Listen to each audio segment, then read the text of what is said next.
وہ ایسے صحابی تھے نبی کی ذات موجود تھی، تو وہاں پر اللہ تبارک و تعالیٰ نے اپنے پیغمبر کی مدد کے لیے، اپنے گنے چنے 313 لوگوں کی مدد کے لیے اللہ تبارک و تعالیٰ نے فرشتوں کو آسمان سے اتارا تھا۔ یا تیوم بھوم دیوہ سویم شاوترنے رتہا، کہ وہ بیٹل فیلڈ ہے، لوگ لڑ رہے ہیں، پیاسے ہیں، آسمان سے دیوتا کو بھی اتارا جاتا ہے ان کی مدد کے لیے۔ کیوں؟ وہ اپنے دین کی رکشا کرنا چاہتے تھے۔ جب تک آپ قدم نہیں بڑھائیں گے تو اللہ کی طرف سے مدد نہیں آئے گی۔ قدم بڑھایا جاتا ہے تو اللہ کی طرف سے ضرور کسی نہ کسی شکل میں مدد آتی۔ میں جانتا ہوں کہ وقتی طور پر پریشانیاں آتی ہے، ضرورتیں، آدمی کو وقتی طور پر ضرورت محسوس ہوتی ہے، لیکن آپ آگے قدم بڑھاؤ گے تو انشاءاللہ اللہ آپ کے قدموں کو مضبوط کر دے گا۔ ان تنصر اللہ ینصرکم ویثبت اقدامکم، آپ اللہ کی دین کی مدد کرو گے تو اللہ تبارک و تعالیٰ آپ کے قدموں کو جما دے گا۔ لیکن اگر آپ بیٹھے رہے، ہاتھ پہ ہاتھ دھرے بیٹھے رہے، کہیں پر کوئی ظلم ہوتا ہے تو کوئی اور بولے گا، کہیں پر کچھ ہوتا ہے آپ کے ساتھ اتیاچار، ظلم تشدد ہوتا ہے تو آپ کی زبان نہیں کھلتی۔ تو مولانا شیخ الاسلام حسین احمد مدنی رحمت اللہ علیہ نے ایک بات کہی کہ لوگوں، مجھے ظالم پر غصہ نہیں آتا کہ وہ ظلم کر رہا ہے، مجھے غصہ مظلوم پر آتا ہے، کیونکہ وہ ظلم کو برداشت کرتا ہے پھر بھی آواز نہیں اٹھاتا، برائیوں کو دیکھتا ہے لیکن آواز نہیں بلند کرتا کہ یہ برائی ہے۔ من رأى منکم منکرا فلیغیرہ بیدی، برائی کو بدل ڈالو اپنے ہاتھوں سے۔ دیکھو تمہارے سماج میں کئی غلط ہوتا ہے، کوئی جوان شراب پیتا ہے تو اس کے ہاتھ میں ہتھکڑی ڈلواؤ، شراب پرتیبندھت ہے گجرات اور بہار کی دھرتی پر، ان کو فوراً جیل کی سلاخوں کے پیچھے ڈالو۔ اگر کوئی کسی کی زمین پر قبضہ کرتا ہے، غلط کرتا ہے تو آپ اس کو روکو۔ It's your great responsibility as a Muslim. The Prophet Muhammad said in the holy hadith, من رأى منکم منکرا فلیغیرہ بیدی، اپنے ہاتھوں سے بدل ڈالو۔ فإن لم یستطع فبلسانہ، اگر وہ دبنگ ہے، اگر وہ مکھیا جی کا بیٹا ہے، ایم ایل اے صاحب کا قریبی رشتہ دار ہے، فإن لم یستطع فبلسانہ، تو اپنی زبان سے آواز بلند کرو کہ یہ غلط ہو رہا ہے، تم غلط کر رہے ہو، شریعت کے بھی خلاف ہے، ہیومنٹی کے بھی خلاف ہے، سماج کے بھی خلاف ہے۔ فإن لم یستطع فبقلبہ، زبان سے بھی آواز نہیں بلند کریں گے، آپ کو جیل ہو جائے گی، آپ پر ٹارچر کیا جائے گا آپ کو۔ تو فإن لم یستطع فبقلبہ، تو دل سے برا جانو کہ یہ جو ورک ہے، جو کام ہو رہا ہے یہ غلط ہے، قرآن و حدیث کی روشنی میں غلط ہے، یہ سمجھنا پڑے گا۔ تین ہی رول ہے کسی بھی کام کے روکنے کے، تین طریقے، تین سٹیج۔ میرے بھائیوں، میرے ساتھیوں، میں اس لیے بولتا ہوں چونکہ ابھی بہت سارے جگہوں کے اوپر پروگرام کیے جا رہے ہیں۔ 20 نومبر کو ایک بہت بڑے مجاہد اعظم، میں نے رات کچھ اس کے اوپر روشنی ڈالی تھی، میں ابھی بھی آپ لوگوں کے بیچ میں کچھ ان کے بارے میں اور زیادہ ایکسپلین کے ساتھ بتانا چاہتا ہوں۔ وہ کون تھا؟ وہ ایک بھارت کا 1750 میں جنما، سری رنگا پٹنم کا ایک شیر مجاہد، ایک بہادر، ان کا نام فتح علی سلطان عرف ٹیپو سلطان۔ 20 نومبر 1750 میں ان کا جنم ہوتا ہے حیدر علی کے گھر۔ حیدر علی ایک سپہ سالار تھے، ایک فوج کے سپہ سالار، سلطنت میسور کے وہاں کے بادشاہ کے سپہ سالار حیدر علی۔ ایک موقع پر ایسا ہوا تو یہ حیدر علی کے بیٹے، یہ 4 بھائی سے تھے، ایک کا نام ٹیپو جو 10 سال عمر ہو چکی تھی ان کی، اور ان سے چھوٹے 5 سال کی عمر میں قریب، یہ 2 بھائی تھے۔ تو ان کے باپ کو الزام ڈال کر جیل میں ڈال دیا جاتا، قید میں نہیں بلکہ باہر کر دیا جاتا ہے، اور ان دو بچوں کو ایک قید خانے میں ڈال دیا جاتا، ایک قید خانے میں ڈال دیا جاتا۔ اس قید خانے میں راڈ ہوتے، کھڑکیاں ہوتی، وہاں انہوں نے ان کھڑکیوں کو کاٹ کر توڑ کر رسی ڈال کر نیچے اترتے اور اپنے بھائی کو کندھے میں ڈال کر نیچے اترتے۔ ماتر 10 سال عمر، ظلم کے خلاف لڑنے کے لیے کھڑا ہوتا ہے یہ بچہ۔ آج کل 10 سال کے ہمارے عمر کا بچہ وہ PUBG گیم کھیلتا، وہ فری فائر گیم کھیلتا۔ ابھی ہم اتر پردیش پروگرام میں گئے، پرسوں تھا پروگرام، تو وہاں ایک بیماری نہیں بتائی وہاں کے والوں نے، علاقائی لوگوں نے، انہوں نے کہا کہ مولانا 10 لڑکے بیٹھ جاتے ہیں اپنا پے ٹی ایم کھول کر۔ ہم نے کہا پے ٹی ایم کھول کر کیا کرتے ہیں؟ پیسہ ٹرانسفر کرتے ہوں گے۔ بولا پیسہ ٹرانسفر نہیں، ہر کوئی 10 ٹرانزیکشن کرتا ہے، 10 روپے 15 روپے 20 روپے سے ہو، وہ اس میں بھیجتا ہے، اس کا اس میں بھیجتا ہے، وہ اس کا اسکین کرتا ہے، وہ اس کا اسکین کرتا ہے، یعنی 10 اسکین اگر ہو گیا پورے دن میں تو اس کو 40 روپے کیش بیک ملتے ہیں۔ 40 روپے کمانے کے لیے کم سے کم وہ نوجوان یہی کام کرتے ہیں، آدھے گھنٹے لگ جاتے ہیں ان کو، اور اسی کام میں لگے رہتے۔ 10 لڑکے بیٹھ جائیں گے پوری ٹولی بنا کر، اور اس کے بعد ایک دوسرے کا اسکین کرتے، 5 روپے 10 روپے، تو ایک کا 10 لڑکے ہیں تو 10 ہو گئے، تو ہر کوئی ایک دوسرے کا کرتا ہے تو 40 روپے کما لیا بیٹھ کر۔ ہم نے کہا واہ کتنا آسان راستہ ہے، یہ بیماری ہے۔ 40 روپے کمانے کے لیے کتنا آسان راستہ ڈھونڈنا، محنت نہیں کریں، بہت آسان۔ پے ٹی ایم میں بیٹھیں گے کیش بیک لیں، آن لائن شاپنگ کرو، کیش بیک جو ملے گا والک ہے، لیکن باضابطہ زبردستی کیش بیک لینا ہے تو دھوکہ ہوا نا، یہ تو دھوکہ ہوا، یہ تو فراڈ، چیٹ ہوئی، چیٹنگ ہے یہ، چیٹ نہیں چیٹنگ ہے یہ، چیٹ تو الگ ہوتا، ایک چیٹنگ ہے یہ، فراڈ، مکر، وَمَكَرُوا وَمَكَرَ اللَّهُ وَاللَّهُ خَيْرُ الْمَاكِرِينَ۔ یہ مکر کرنے لگے بنی اسرائیل کے طرح کہ آپ سنیچر کو منع کرو گے اس تالاب سے مچھلی مارنے کے لیے، ہم یہاں سے دوسری جگہ تالاب بنا لیں گے، وہاں سے ماریں گے سنیچر کے دن مچھلی پکڑے۔ اللہ کی سوچ سے بھی آگے بڑھ گئے۔ تو میرے بھائیوں، تو وہ 10 سال کا بچہ اپنے بھائی کو قید سے نکال کر اپنے باپ کے پاس پہنچتا ہے۔ اگلے کچھ دنوں میں اس کے ابا محترم اپنی ایک فوج تیار کرتے، اور فوج تیار کرنے کے بعد جب 15 سال عمر ہو جاتی ہے ٹیپو سلطان کی، صاف نام لے کر بیان کر رہا ہوں، اتہاس ہے بتانا ضروری ہے، کیونکہ یہی وہ مجاہد ہے جن کی شہادت کے بعد، اور جو ایک بہت بڑا روڑا اور پتھر بنا ہوا تھا انگریز کی سامراج کو یہاں پر قائم کرنے میں رکاوٹ بنے بیٹھے تھے، یہی ٹیپو سلطان نے ان کے ناک میں نکیل ڈال دیا تھا، گلے کا ہڈی بن گئے تھے، اسی لیے ان کی تاریخ کو بتانا ضروری۔ یہی وہ ٹیپو سلطان ہے۔ ہندو بھائی الزام لگاتے، اٹھاؤ اپنی ہسٹریکل کتاب کو دیکھو، آدی واسی عورتوں کو جن کو ننگا کرتے تھے اس وقت کے برہمن لوگ، جو ان کے پستان کو کاٹ کر سبزیاں سالن بنا کر کھاتے تھے، ان کی عزت و آبرو سے کھلواڑ کرتے تھے، 100 لڑکیوں کو ننگے کر کر جو زیادہ خوبصورت ہوتی تھی تو ان کے ساتھ اپنے ہوس کو مٹاتے تھے اس وقت کے برہمن خاندان کے اونچی ذاتی کے لوگ۔ کن کو؟ شودر عورتوں کو۔ تاریخ معلوم کرو میرے نوجوانوں، میرے ساتھیوں، میرے ہندو اور میرے مسلم بھائیوں۔ میں اس لیے کہتا ہوں کہ آنکھ بند کر کر کسی کے اوپر ججمنٹ دینے سے زیادہ بہتر ہے کہ آپ اس کی تاریخ کو پڑھو۔ آپ سب سے پہلے آپ کے کم سے کم 5 ایسے ہسٹریکل اور رائٹر نے ان کی کتاب، ان کے نام historical Tipu, the history of Tipu, the history of Mysore, ان کے اندر ایسی باتیں لکھی ہے ٹیپو سلطان کے بارے میں جو مسلمان نہیں تھے بلکہ چرن سنگھ ہندو تھے، انہوں نے ان کی تاریخ لکھی۔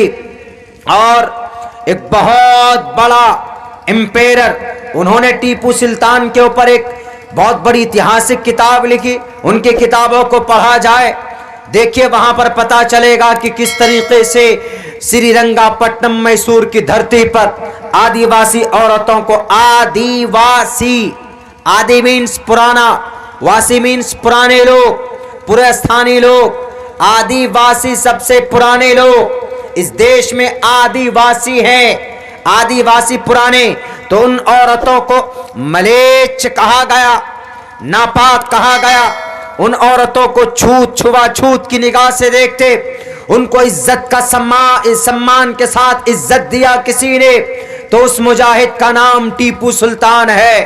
اس جب اقتدار پر بیٹھا ان کو پتا چلا کہ اونچی ذاتی کے لوگ، وہ جو اپنے آپ کو شودر برہمنا سمجھتے ہیں، برہمنا تاتمیتی برہمنشچیتی شودرتام چھیتری یاتی وترتوم وگھادویچیم تتھے چچس ایک ایواترپتی، کہ اس دھرتی میں جب پرماتما ایک ہے، ٹیپو سلطان کو جب پتا چلا کہ جب اللہ ایک ہے، جب پرماتما ایک ہے تو ان عورتوں کے اوپر ظلم زیادتی ہو رہی ہے، تو انہوں نے اٹھائی تلوار اور کہا کہ بہنوں آج تمہیں کوئی ننگا کرنے والا آج نہیں ہے، تمہیں کوئی ننگا نہیں کر سکتا، آج تمہارا بھائی ٹیپو سلطان تمہارے سامنے تمہارے پیچھے کھڑا، ٹیپو سلطان پر الزام لگانے والوں پڑھو اس اتہاس کا، ٹیپو سلطان کے ان کاموں کا، ٹیپو سلطان کے ان اچھے ورک کا اور اتنی اچھی حکومت کا تم کیا جواب دے سکتے ہو؟ تم تو اپنے ان گرو گھنٹالوں کو جو غلط فہمی پیدا کرتے ہیں کہ ٹیپو وہ تھا جو ڈرا کر رکھتا تھا، ٹیپو وہ تھا جو ہندو بھائیوں کو مارتا تھا، نہیں، ٹیپو نے تو اپنی آدی واسی بہنوں کو سمان دیا، ٹیپو تو وہ تھا کہ جو حق پرست تھا، نرم دل انسان تھا، نرم دلی سے بات کرتا تھا اور جو ہر کسی کے لیے، ہر کسی کے فائدے کے لیے سوچتا تھا۔ جب فرینچ سے یعنی فارس سے جب لوگ آتے تھے وہاں اس وقت میں چرچ ان کے لیے بنا کر دینے والا اگر کوئی ہے تو سب سے پہلے بھارت کے اندر ٹیپو سلطان نے چرچ بنا کر ان کو سمانت کیا کہ آپ کا جو بھی عقیدہ ہو آپ اپنے عقیدے کے مطابق اپنے پرماتما کی، اپنے ایشور کی پوجا پرارتھنا کیجئے۔ میرے بھائیو یہی وہ ٹیپو سلطان ہے جنہوں نے ان عورتوں، آدی واسی عورتوں کو، اونچے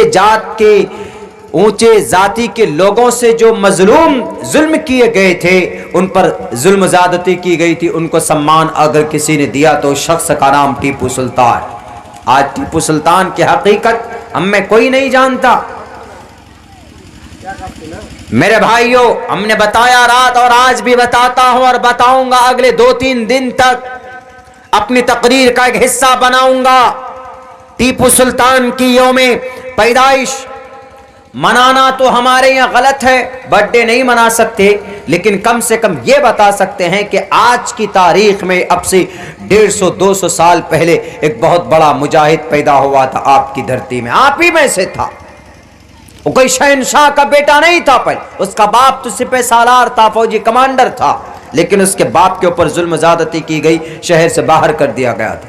5 سال محنت کی، حکومت سے ٹکر مقابلہ ہوئی۔ یہ ٹیپو سلطان جس نے 15 سال کی عمر میں سب سے پہلے جنگ میں شریک ہوئے۔ ہمارے نوجوان ہو سکتے ہیں 15 سال کی عمر میں کسی پروٹیسٹ میں، آج پھر بھی ہمیں گرو ہے ایک بات پر کہ کسان لوگ جیت گئے، لیکن کسانوں نے پروٹیسٹ کرنا کہاں سے سیکھا؟ کسانوں نے پروٹیسٹ کرنا سیکھا CAA والے پروٹیسٹ سے، اور CAA کا پروٹیسٹ کس نے کیا تھا؟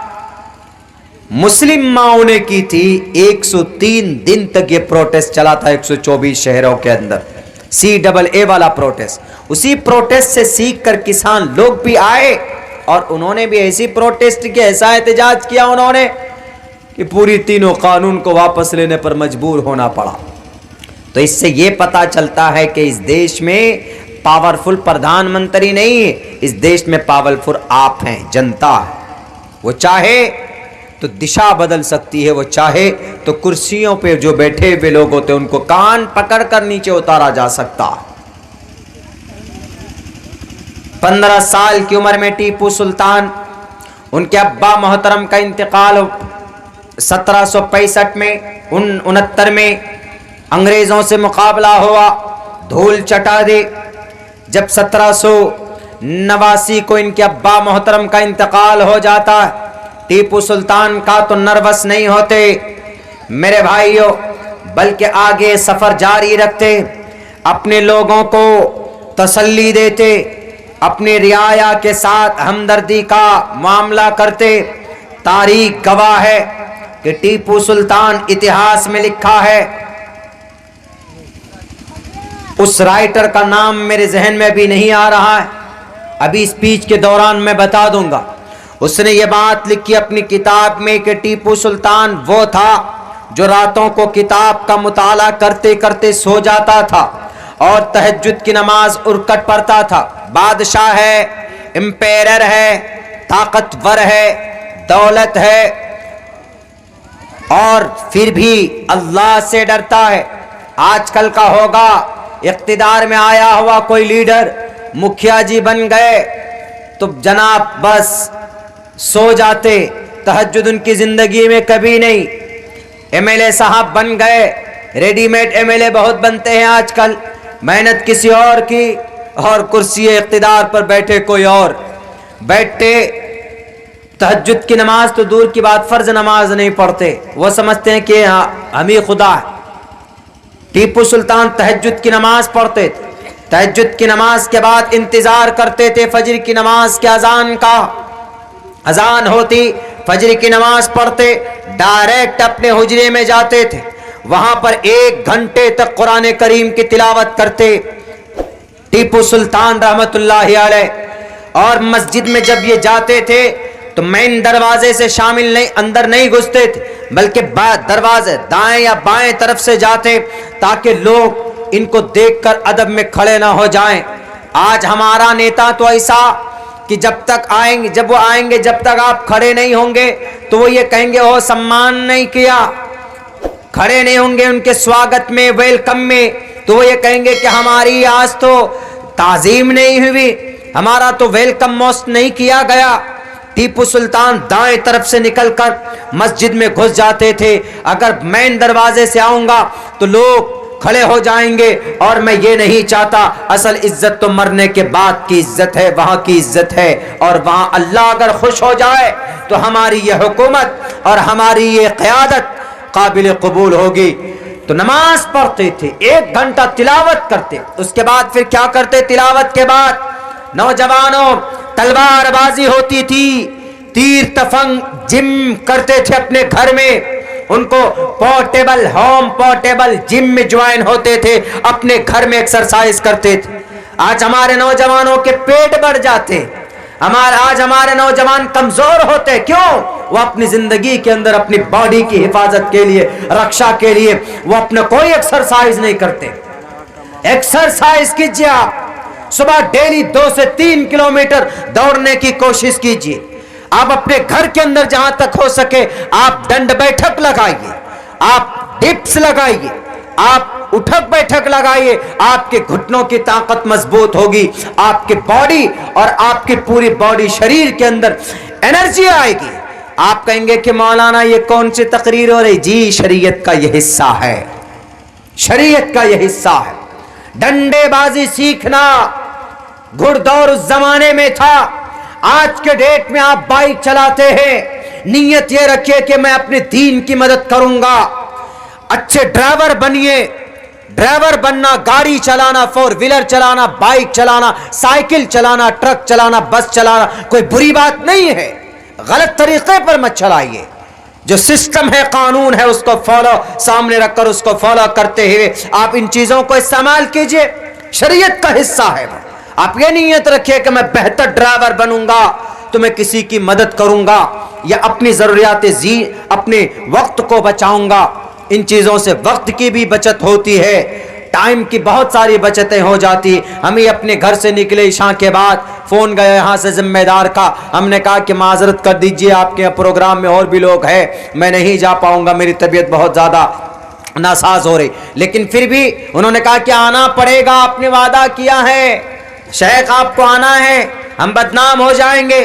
ہم نے کہا چلیے، تو عشاء کے بعد ہم بیٹھے، یہاں تک پہنچے، ٹائم کی بچت ہوئی۔ اگر ہمارے پاس ہم ڈرائیور نہیں ہوتے، ہماری گاڑیاں نہیں ہوتی، یا آپ کے پاس بائک نہیں ہوتی، تو بہت سے لوگ دور دراز علاقے سے آئے ہیں تو ان کو 5 گھنٹہ پہلے نکلنا پڑتا۔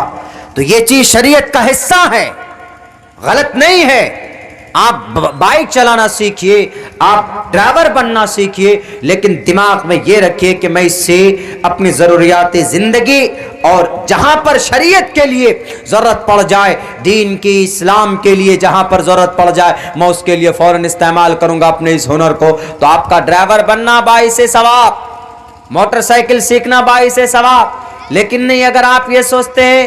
ہمارا ایک دوست ہے کلکتہ میں، اس کی شادی ہوئی، وہ فون کرتا مولانا عبداللہ ذرا یار ایک مرتبہ گاڑی لے کر آ جاؤ میرے گھر پہ، یا تیرے ہی میں آ جاؤں 1 ہفتے کے لیے۔ ہم نے کہا کیوں؟ بولا گاڑی مجھے سکھا دے 4 ویلر۔ ہم نے کہا کہ کیوں بھائی؟ بولا اس لیے کہ مجھے گاڑی ملنے والی شادی میں، دہیج میں۔ ہم نے کہا کون سی گاڑی مل رہی تم کو جہیز میں جی؟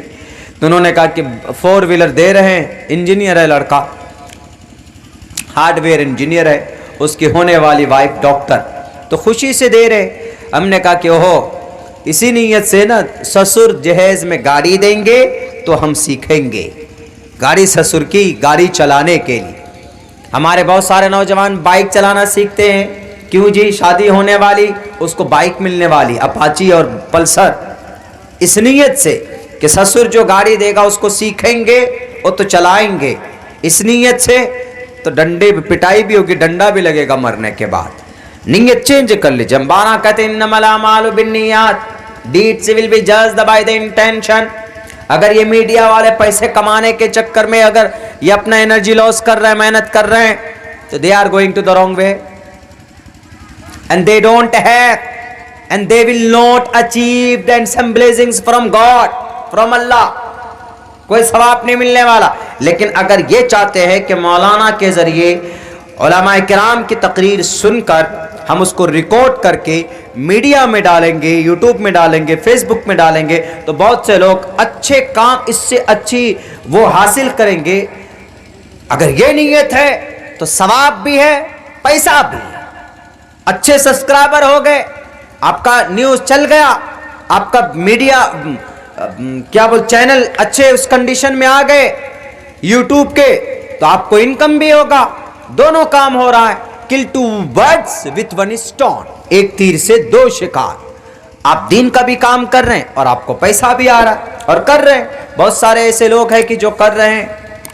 میرے بھائیوں، میرے ساتھیوں، یہ چیز ضروری ہے کہ آپ کو شریعت کے لیے صرف یہ نہیں ایک دم بالکل دقیانوسی ذہن بنا لینا ہے کہ نہیں جناب نماز ہی شریعت ہے، نماز پڑھیں گے تبھی ثواب ملے گا، روزہ رکھیں گے تبھی ثواب ملے گا، وہ تو نص قطعی ہے، وہ تو فرض ہے، وہ تو ضروری ہے۔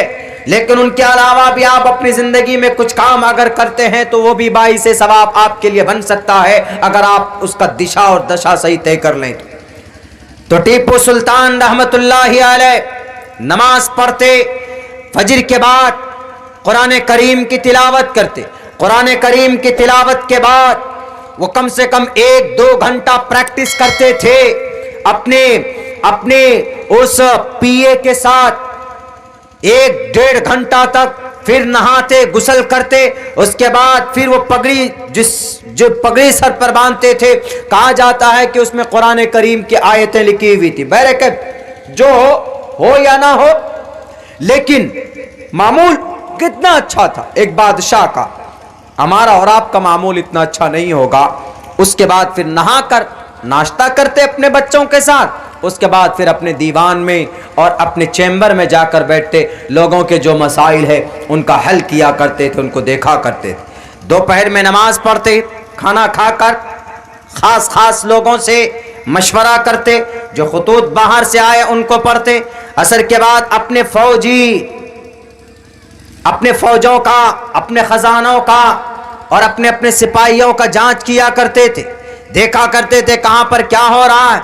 اس کے بعد پھر ترتیب بنتی مغرب کے نماز کی، مغرب کے بعد پھر خاص محفلیں سجتی، علماء کرام آتے، جلسہ ہوتا، روحانی پیشوا آتے، قرآن کی بات سنتے، احادیث کی بات سنتے تھے، راتیں ہو جاتی تھی بہت دیر تک، وہیں پر بیٹھ کر کھانا کھاتے، نماز پڑھ کر پھر کتاب کا مطالعہ کرتے کرتے سو جاتے، وہ کسی گدے میں نہیں سوتے تھے۔ آج کل کے دور اقتدار میں آج کل کا لیڈر جب تک وہ 15-20 ہزار کے گدے نہیں لگائے جائیں گے، روم میں اے سی فٹ نہیں کیا جائے گا تو ان کو نیند نہیں آتی ہے۔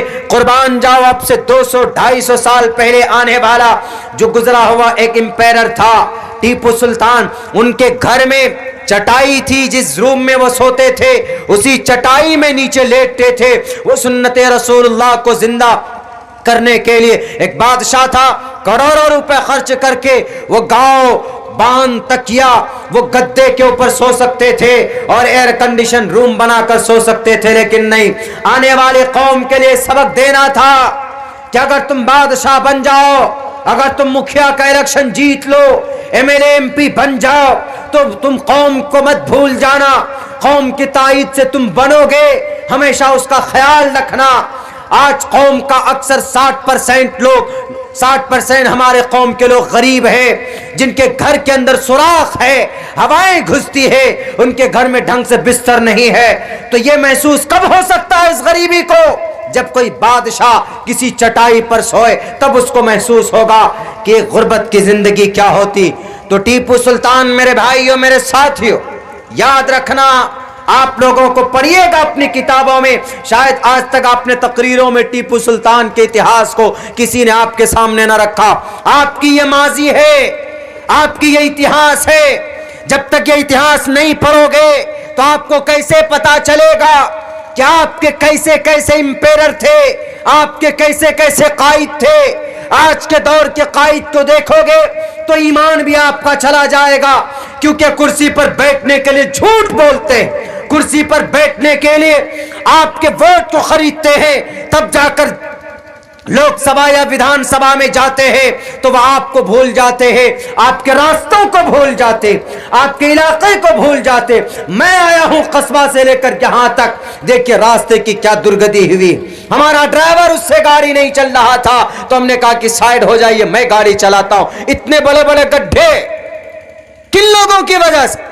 کیا یہ لوگ نہیں کام کرا سکتے جن کو آپ چن کر اقتدار میں بھیجتے ہیں، کرسیوں پر بھیجتے؟ ایک سگنیچر پہ کام ہو سکتا ہے لیکن ہوگا نہیں، کاغذوں میں ہو جاتا ہے اور ریئل زندگی کے اندر میں جناب زیرو ہے۔ پھر پتا چلا کہ وہ سڑک پہ گڈھا نہیں بلکہ گڈھوں میں لگتا ہے کہ سڑک کو بچھا دیا گیا۔ وہی ہو رہا آج کل۔ ٹیپو سلطان کی زندگی سے ان لوگوں کو سبق لینا چاہیے کہ کرسی پر بیٹھنے کے بعد عوام کو مت بھولنا چاہیے، تمہیں عوام کو مت بھولو، عوام کے حصہ اور حقوق کی بات یاد رہنی چاہیے۔ تو یہ ٹیپو سلطان پھر کیا ہوتا ہے؟ ایماندار، ایمان کا پختہ اور مضبوط، اللہ سے ڈرنے والا، کسی اور سے نہیں۔ انگریز چاروں طرف سے قبضہ کرتے ہوئے چلے آئے، ایک جگہ میسور، اور میسور پتہ ہے اس وقت کا سپر پاور تھا بھارت کا، میسور۔ کیوں؟ اس لیے کہ میسور میں مسالے ہوتے تھے، مسالے، گرم مسالہ میں مرچ ہے، گرم مسالہ میں کالی مرچ ہے، گرم مسالہ میں ادرک ہے، گرم مسالہ میں لہسن ہے، پیاز ہے، گرم مسالے میں اور بھی ساری چیزیں ہیں، دھنیا ہے، یہ سب چیزیں ہیں۔ تو یہ اس ایریا میں بہت ہوتا تھا، اور باہر سے جو لوگ آتے تھے، ایران سے، سعودی عرب سے، ہمارے ملک بھارت میں، تو ان لوگوں کا آنے کا مقصد، بلکہ انگریز جو آیا وہ آیا ہی تھا یہ بزنس کرنے کے لیے، اور لوگ وہاں سے آتے، وہاں سے سونے چاندی لاتے اور یہاں دے کر وہ مسالہ خرید کر لے کر کے جاتے تھے۔ تو سپر پاور طاقت اسٹیٹ اگر کوئی تھا تو میسور تھا۔ تو میسور پر نگاہیں تھی کن کی؟ انگریزوں کی، کہ میسور کسی طرح قبضے میں آ جائے، میسور کسی طرح قبضے میں آ جائے۔ میں اس لیے میں بتا رہا ہوں میرے بھائیوں، میرے ساتھیوں، کہ ایک بادشاہ کی زندگی کیسے قرآن و شریعت کے تحت گزر رہی۔ بادشاہ تھا، قرآن و شریعت کے مطابق اپنی زندگی گزارتا تھا اور عوام کے لیے جیتا۔ آج کہیں کہیں پر ان کے نام کو، ان کے اتہاس کو غلط طریقے پر بتایا جاتا ہے، ویرودھ ہوتے ہیں، حالانکہ آج پورے بھارت میں چھٹی ہوتی ہے۔ 20 نومبر کو ٹیپو سلطان کی جینتی منائے جاتے، جیسے گاندھی جینتی منائے جاتے، تو ویسے ٹیپو سلطان کی جینتی منائی جاتی. جینتی مطلب یوم پیدائش. شریعت میں اس کی اجازت نہیں ہے برتھ ڈے منانا. Happy birthday to my son, happy birthday to my daughter. ہم اپنے بچوں کا مناتے ہیں نا, 5,000 4,000 روپے خرچہ کر دیتے, کیک کاٹتے ہیں. It's not allowed according to the Islamic sharia. اجازت نہیں, اس کی پرمیشن ہی نہیں کہ آپ برتھ ڈے منائیں. برتھ ڈے میں آپ کی زندگی بڑھتی نہیں ہے, گھٹ جاتی. لیکن ایک تاریخ ہے کہ اس دن کو ایک شیر پیدا ہوا تھا. میرے بھائیوں, جب انگریز چاروں طرف سے دیکھ لیا, جب یہاں پر 1755 میں جب بنگال میں جیت کر گئے, جب یہ بکسر اپنے بہار کا بکسر یہاں پر, جب یہاں پر یہ میدان بھی جیت لیا انگریزوں نے, بنگال میں بہار میں تقریباً اکثر جگہوں کے اوپر انگریز قابض ہو گئے. یہی ایک چھوٹا سا ایک ٹکڑا تھا زمین کا, ایک چھوٹا سا صوبہ سرینگا پٹنم میسور. اس خدا داد سلطنت اس کو کہا جاتا. تو اس کو قبضے میں لانا چاہتے تھے.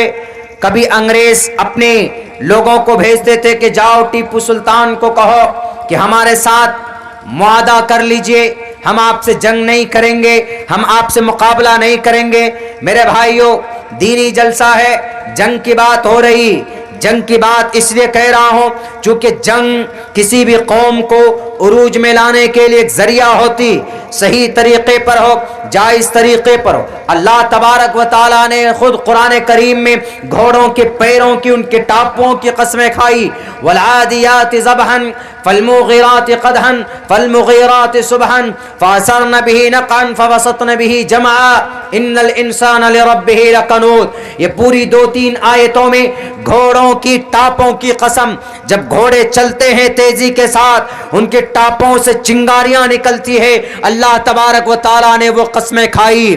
اس لیے میں بولتا ہوں, میں اس لیے ٹیپو سلطان کی زندگی کو شریعت کے رو سے آپ لوگوں کے بیچ رکھنے کی کوشش کر رہا ہوں. میری تقریر ریکارڈ ہو رہی, ٹیپو سلطان پر اور بھی جگہ میں بولا ہوں, لیکن بالتفصیل میں آج آپ لوگوں کے سامنے میں بات رکھنے کی کوشش کر رہا ہوں. یہی وہ ٹیپو سلطان جن کو خریدنے کے لیے انگریز نے چاروں طرف سے کوششیں کی. میرے بھائیوں, پھر ٹیپو سلطان کے دشمن کون بنائے گئے؟ انگریز ہی دشمن نہیں تھے, بلکہ اپنوں نے بھی دشمنی کی ٹیپو سلطان سے. اپنے کون تھے؟ دکن کا, حیدرآباد کا مہاراجا نظام وہ بھی تھا, وہ بھی انگریزوں کے ساتھ مل گیا. مراٹھا جو غیر مسلم تھے, مراٹھا سینا, وہ بھی جا کر ان سے مل گئے. ٹیپو سلطان پر اعتراض کیا جاتا ہے ہمارے RSS بجرنگ دل بھائیوں کے ذریعے کہ ٹیپو سلطان تو مسلمان تھا, ٹیپو سلطان تے تلواروں کے نوک پر اپنی شریعت کو, قرآن کو پڑھواتا تھا. نہیں میرے بھائیوں, ٹیپو سلطان تو وہ تھا کہ جب مراٹھا سینا پہنچی تھی ٹیپو سلطان کے علاقے میں مقابلے کے لیے, جب وہ سینا ہار جاتے, ٹیپو سلطان جیت جاتے ہیں, دھول وہ اپنے ناک رگڑ کر ان کو نکالا جاتا ہے, تو نکلتے شہر میسور کے ایک مندر کو توڑ دیا جاتا ہے. کون توڑتا ہے مندر؟ RSS کے بھائیوں سنو, میسور کی دھرتی پر, سرینگا پٹنم کی دھرتی پر مندر کو توڑنے والا کوئی مسلمان نہیں تھا, بلکہ مندر کو توڑنے کے لیے خود مراٹھا فوج تھے. کیوں؟ ٹیپو سلطان سے تو ہار گئے, نقصان پہنچانے کا یہی طریقہ, دنگا پھیلانے کے لیے. جیسے آج کل کی ڈیٹ میں برقع پہن لیتے ہیں, کون؟ بجرنگ دل والے. تھیلی میں گوشت رکھ لیتے, چلے جاتے کہاں؟ کسی مندر کے سامنے جا کر اس کو پھینک دیتے. لیکن جب پکڑا جاتا ہے تو برقعے میں کون عورت نہیں, برقعے میں RSS کا ایجنٹ, برقعے کے اندر بجرنگ دل کا ایجنٹ.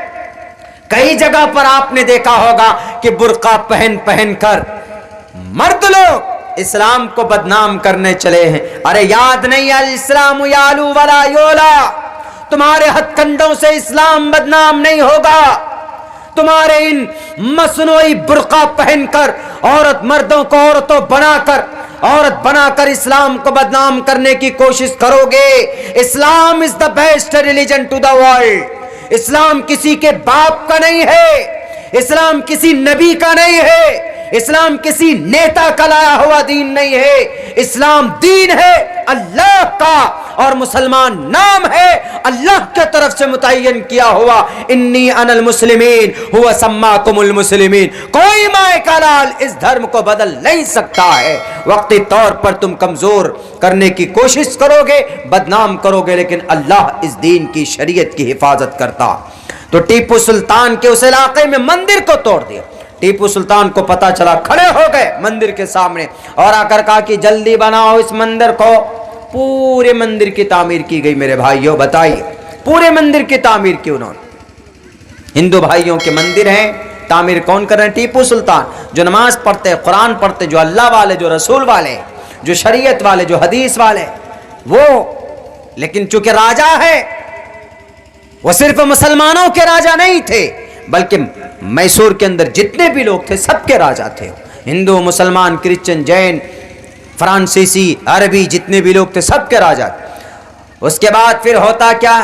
انگریز نے کہا، میرے بھائیوں وقت چونکہ کافی ہو رہا، بس میں یہ تاریخ تھوڑی سی آپ کے سامنے جلدی سے رکھوں۔ اس کے بعد پھر میں نے سوچا تھا کہ کچھ تعلق، کچھ ایک باتیں کچھ کل رہ گئی تھی، نہیں بتا پایا تھا میڈیا والے بھائیوں کے، اس میں بھی ریکارڈ نہیں ہوا ہوگا کہ ابھی وسیم رضوی کے تعلق سے ہم نے کل بات کہی تھی کہ وہ ایک شیعہ۔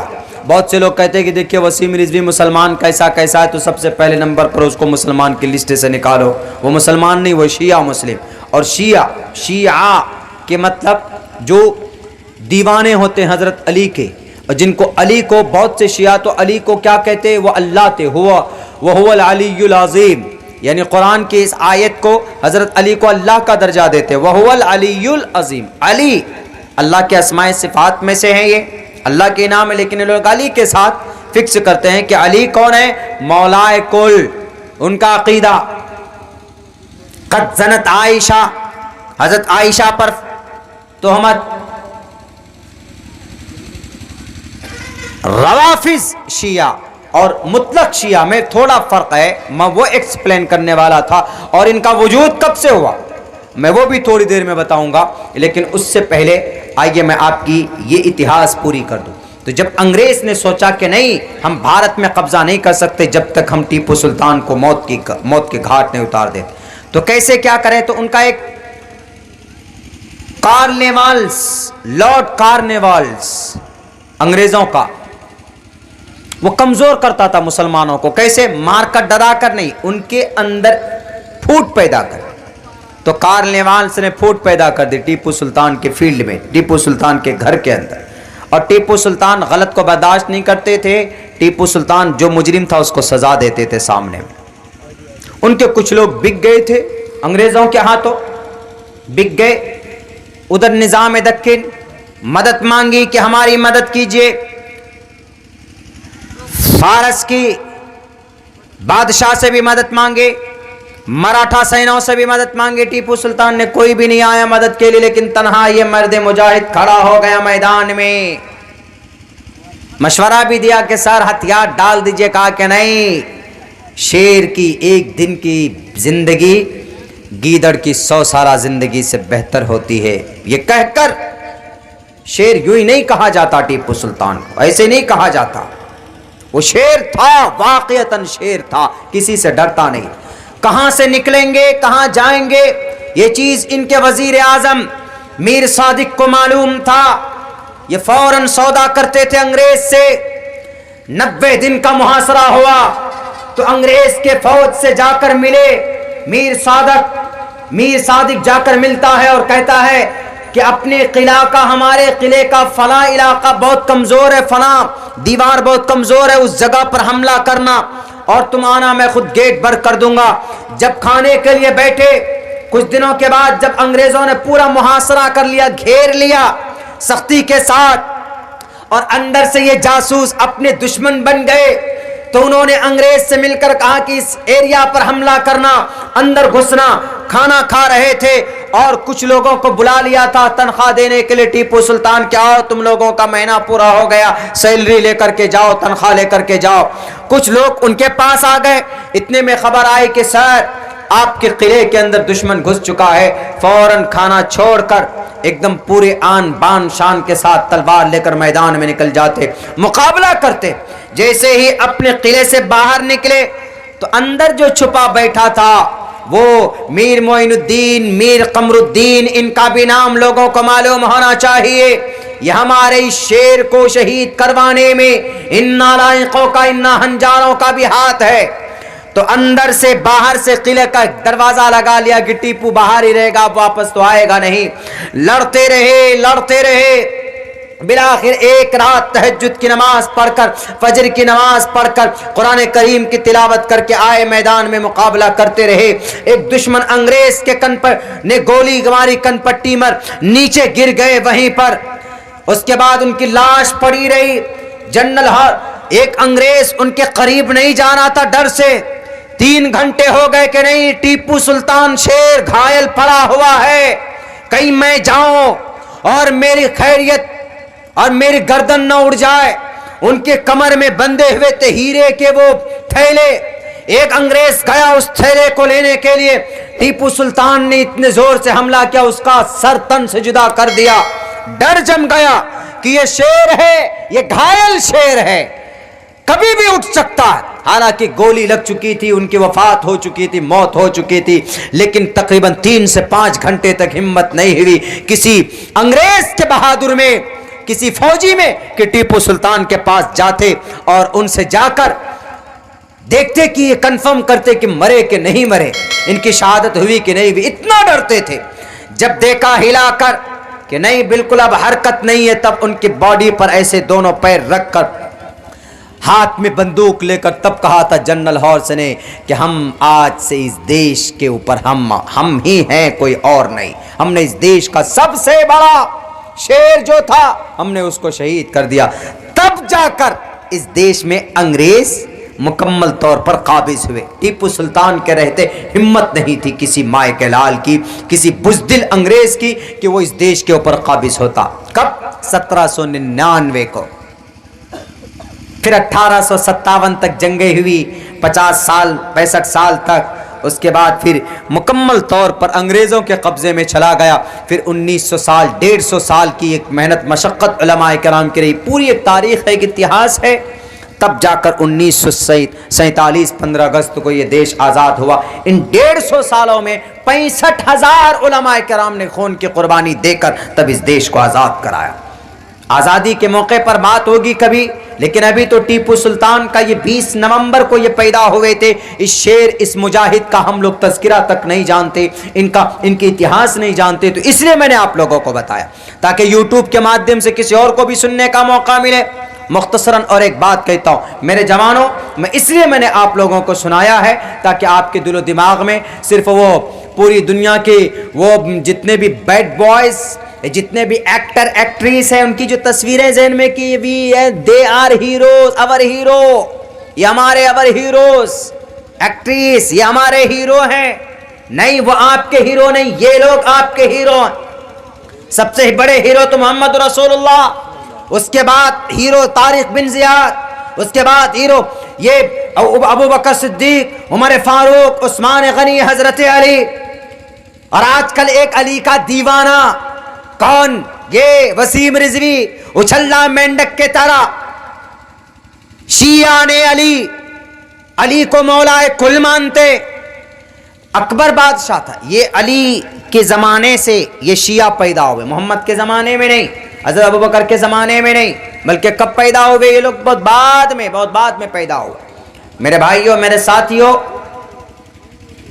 اکبر بادشاہ کا ایک بہت بڑا رائٹر، ایک مفسر ابو الفیض فیضی، اس نے بنا نقطے کا قرآن کریم کی تفسیر لکھی، بنا نقطے، ایک بھی نقطہ نہیں، تفسیر لکھی۔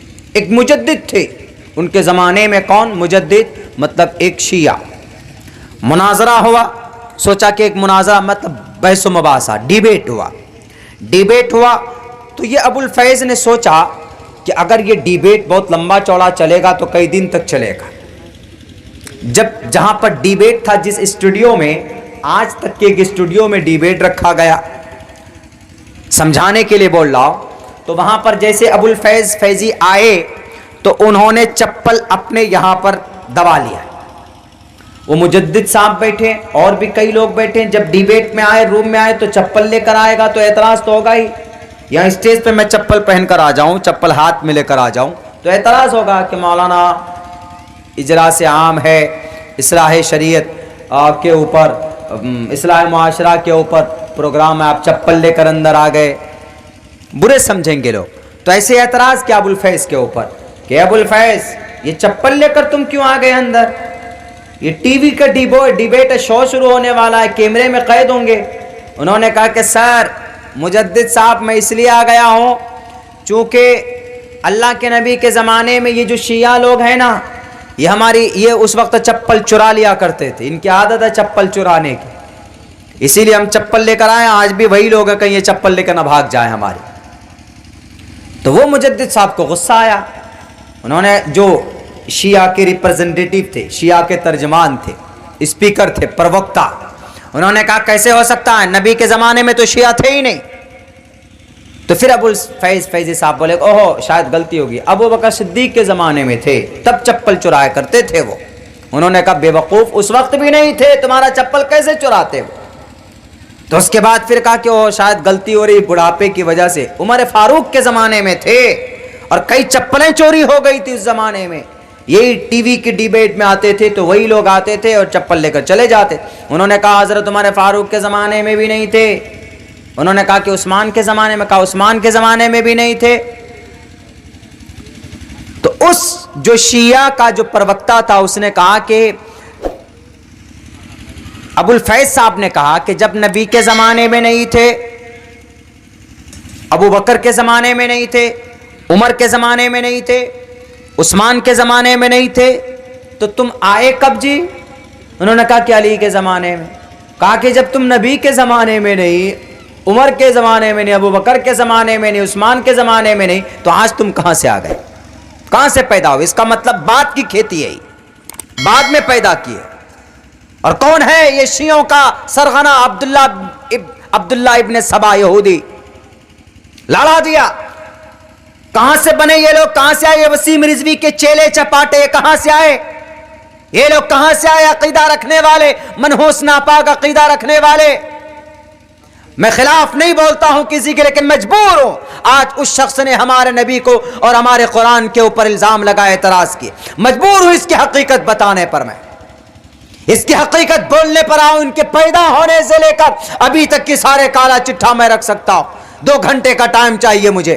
کب اس نے کیا کیا, کیسے کیا, کب بنا چیئرمین, کب FIR ہوئے, اور کب اپنے گروؤں کے پاس جا کر ملائے, اپنے گرو گھنٹال سے, اپنے نقلی خداؤں سے. لیکن شارٹ کٹ میں کہتا ہوں کہ یہ وسیم رضوی کا کے ماننے والے حضرت علی کے زمانے سے, اور ان کو وجود میں لانے والے عبداللہ ابن سبا یہودی, حضرت عمر, حضرت عثمان کو شہید کرنے والے جو تھے, تو وہیں پر اختلاف ہو گیا تھا. حضرت امیر معاویہ میں حضرت عائشہ ایک طرف اور حضرت علی ایک طرف. حضرت علی کو یہ لوگ پریشر ڈال رہے تھے کہ ایک کام کیجئے, جو حضرت عثمان کو جنہوں نے شہید کیا ان کا آپ فوراً مقابلہ کیجئے اور ان سے قصاص لیجئے. تو حضرت علی چونکہ خلیفہ بن چکے تھے, تو حضرت علی کہتے تھے کہ نہیں ابھی یہ مناسب وقت نہیں, چونکہ ایک جب آدمی اقتدار میں آتا ہے تو اس کو بہت ساری چیزیں دیکھنی پڑتی. انہوں نے کہا ابھی مناسب وقت نہیں ہے. تو اسی میں بات انتشار تک پہنچی, اور اسی میں کچھ لوگ علی کے حمایتی ہو گئے اور کچھ لوگ حضرت علی کے مخالف ہو گئے اس ڈیسیزن کے. تو جو حضرت علی کے حمایتی تھے وہ شیعان علی, شیعان مطلب دوست, جماعت, یہ حضرت علی کی حمایتی جماعت. عبداللہ ابن سبا حضرت علی کو اللہ کا درجہ دینے لگ گیا, حالانکہ حضرت علی نے کہا کہ عبداللہ ابن سبا مان جاؤ, میں اللہ نہیں ہوں, میں اللہ کا ایک بندہ ہوں. انہوں نے کہا کہ نہیں, آپ مولائے کل ہیں, آپ اللہ ہیں, آپ پر وہی آنی تھی, وہی بھول سے چلے گئے محمد کے پاس, اور وہ جو قرآن 30 پاروں کا 10 پارے تو لے کر چھپ گئے وہاں پر پہاڑ میں, آئیں گے اخیر وقت میں ہمارے امام لے کر, اس کو امام جعفر صادق لے کر آئیں گے. یہ عقیدہ ان میں آہستہ رستہ بستہ چلا گیا, اور چاروں خلفاء کا انکار کرتے ہیں علی کو ماننے والے. حالانکہ حضرت علی رضی اللہ تعالیٰ عنہ نے کئی تقریباً 40 لوگوں کو آگ میں جلوا دیا تھا کہ میں مختار کل نہیں ہوں, میں اللہ نہیں ہوں, میں پرماتما نہیں ہوں, میں تو صرف اللہ کا ایک بندہ ہوں.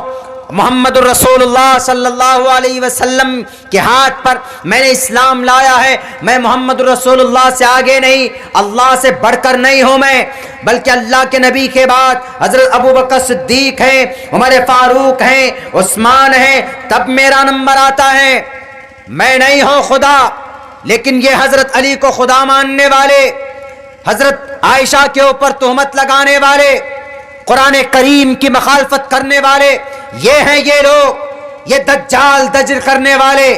ان کی باتوں پر آنے کی ضرورت نہیں. جو لوگ کہتے ہیں کہ مسلمان شیعہ بہر صورت کافر ہے, مشرک ہے, بت پرست ہے, وہ کلمہ پڑھتے ہوں لا الہ الا اللہ, لیکن ان کے جو اور سارے عقائد ہیں قرآن کریم کے روشنی میں ان کی مخالفت کرتا.